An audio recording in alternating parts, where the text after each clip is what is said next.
بسم اللہ الرحمن الرحیم۔ السلام علیکم پیارے بچوں، آج ہمارا 5واں لیکچر ہے۔ ہم نظم حمد جو ہے اس کی تشریح کر رہے ہیں۔ بیٹا چوتھا شعر ہے، تیسرا شعر ہے، ہر ایک ذرہ فضا کا داستاں اس کی سناتا ہے، ہر ایک جھونکا ہوا کا آ کے دیتا ہے پیام اس کا۔ کائنات کا ہر ذرہ اللہ تعالیٰ کا ثنا خواں ہے اور ہوا کا ہر جھونکا اس کا پیغام دیتا ہے۔ گویا کائنات کی تمام اشیاء اللہ تعالیٰ کی بڑائی بیان کر رہی ہیں۔ خالق کائنات،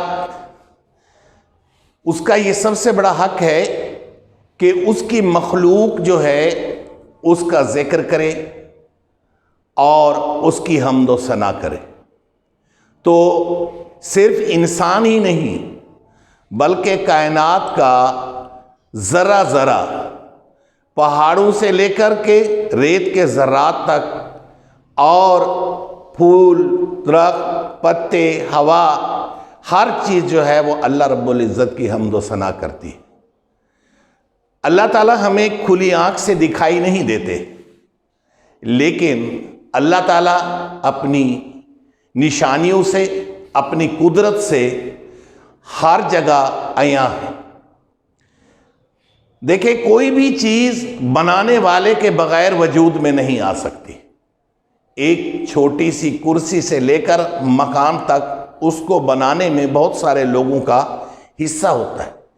تو پھر یہ اتنی بڑی کائنات، اگر ہم آسمان کی طرف دیکھتے ہیں تو اتنی بڑی چھت جو ہے بغیر ستونوں کے کھڑی ہے، تو کوئی اس کو بنانے والا ہے۔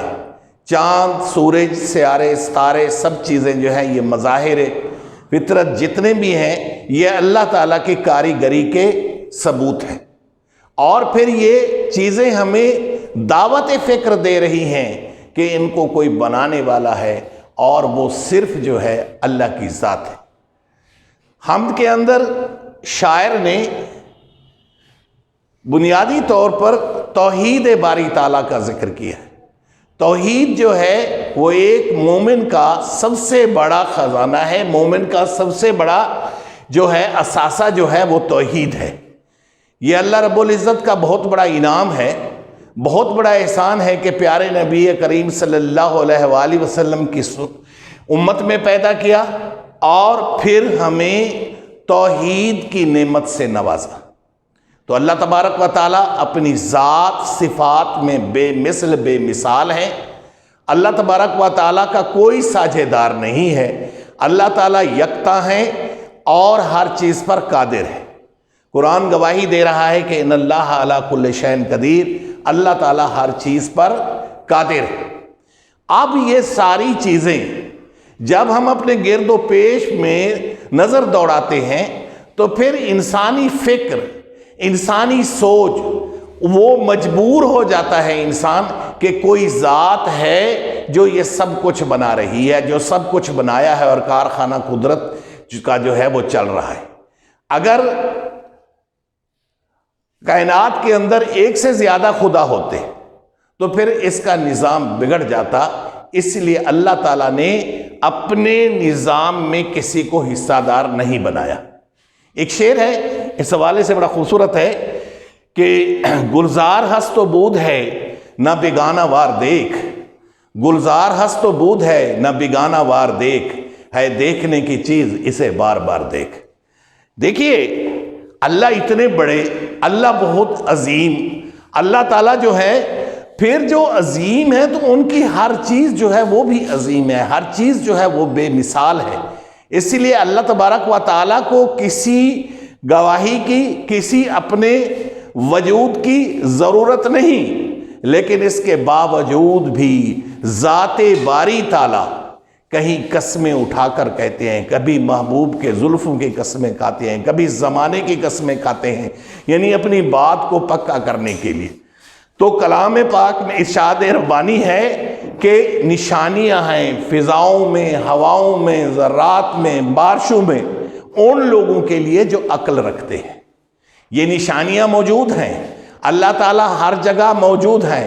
اللہ تعالیٰ کائنات کے ذرے ذرے میں خوشبو کی طرح سموئے ہوئے ہیں.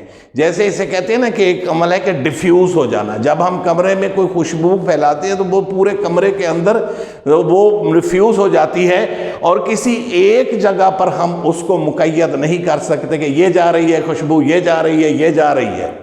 تو اللہ تعالیٰ خوشبو کی طرح کائنات کے اندر جو ہیں وہ پھیلے ہوئے ہیں. وہ آسمانوں پر بھی ہے، وہ پہاڑوں میں بھی ہے، وہ سمندروں کی تہوں میں بھی ہیں، اور ہر جگہ ہر آن جو ہے اللہ تعالیٰ ہمارے ساتھ موجود ہیں. جب کوئی ایک ہوتا ہے تو اس کے ساتھ دوسری ذات خدا کی ہوتی ہے. تو اللہ تبارک و تعالیٰ جو ہے ہر جگہ اور ہر آن موجود ہے. اب ایک مثال لیتے ہیں کہ بعض اوقات ایسا ہوتا ہے کہ کڑوے پودوں پر میٹھے پھل لگتے ہیں. بعض اوقات کڑوے پودوں پر میٹھے پھل لگتے ہیں اور بسا اوقات میٹھے پودوں پر کڑوے پھل لگتے ہیں. تو یہ اس کی قدرت ہے. اور پھر یہ خوبصورت رنگوں سے سجائی گئی کائنات کی ہر چیز جو ہے یہ اللہ کے ہونے کا ثبوت دے رہی ہے.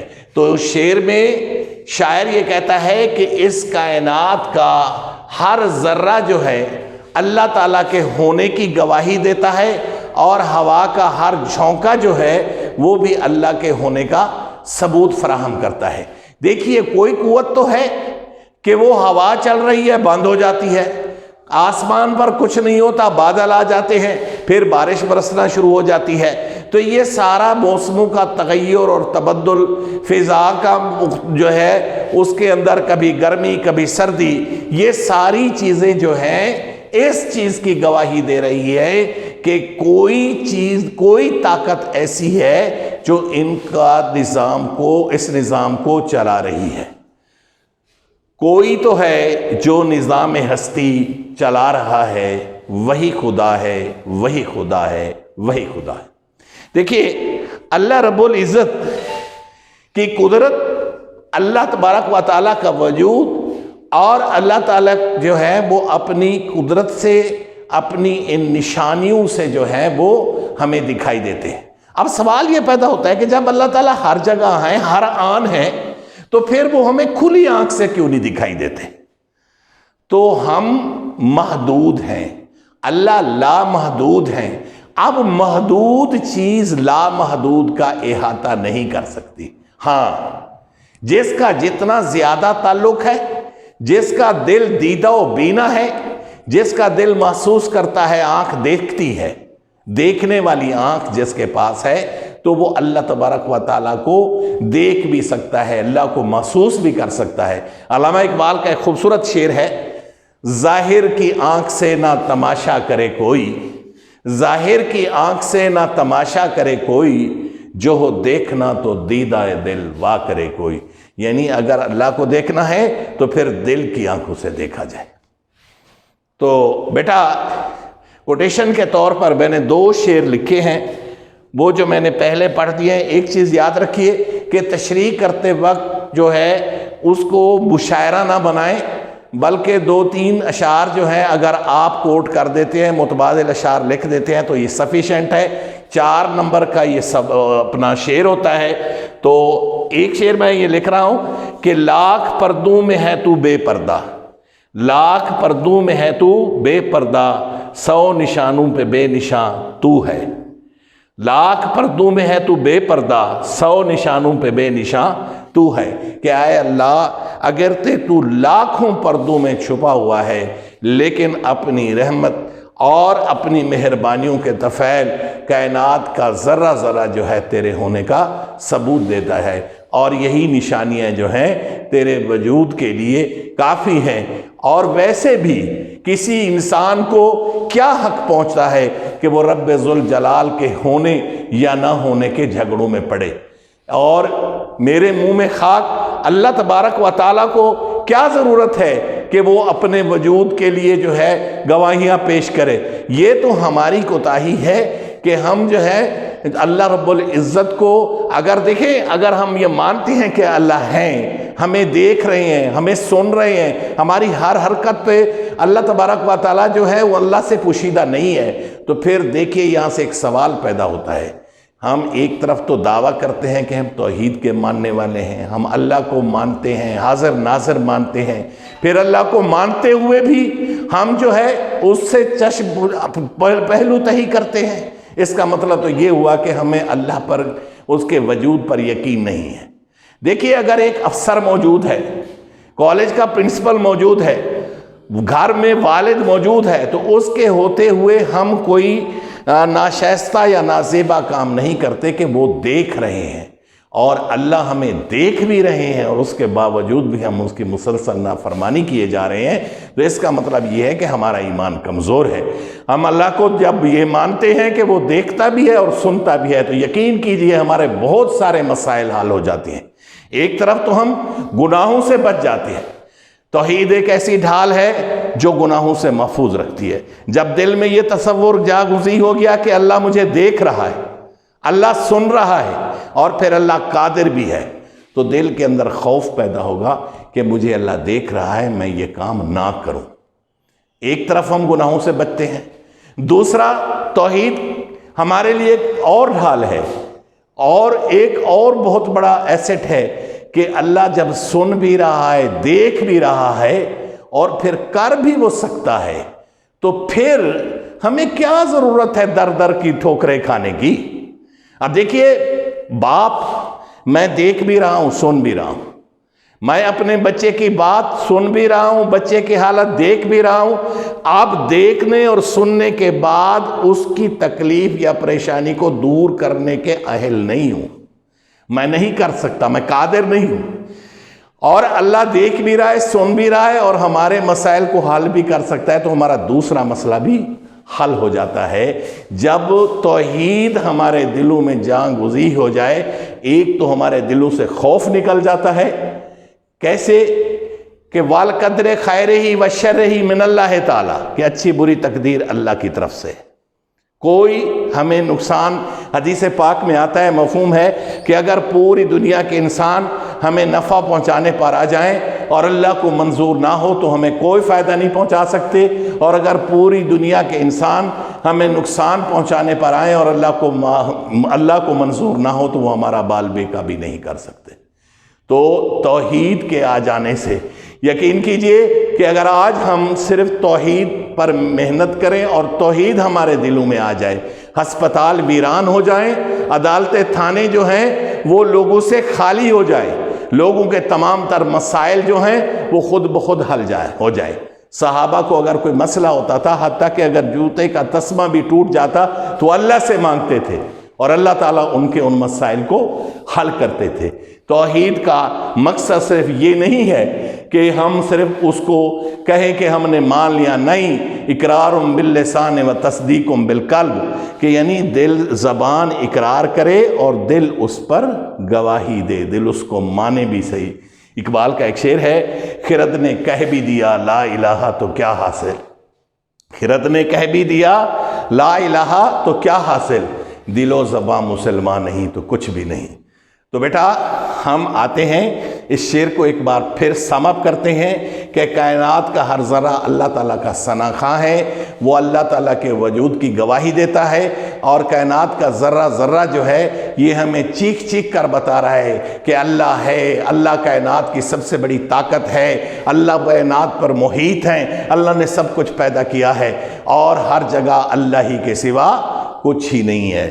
تو آخری شعر ہے، یہ لگا دیجئے گا، حالی کا شعر ہے، جگ میں آ کر ادھر ادھر دیکھا تو ہی آیا نظر جدھر دیکھا، جگ میں آ کر ادھر ادھر دیکھا تو ہی آیا نظر جدھر دیکھا۔ شعر نمبر 4، سراپا معصیت میں ہوں سراپا مغفرت وہ ہے، سراپا معصیت میں ہوں سراپا مغفرت وہ ہے، خطا کوشی روش میری خطا پوشی ہے کام اس کا۔ سراپا کہتے ہیں مکمل، سر تپاؤں، سراپا مکمل سر تپاؤں۔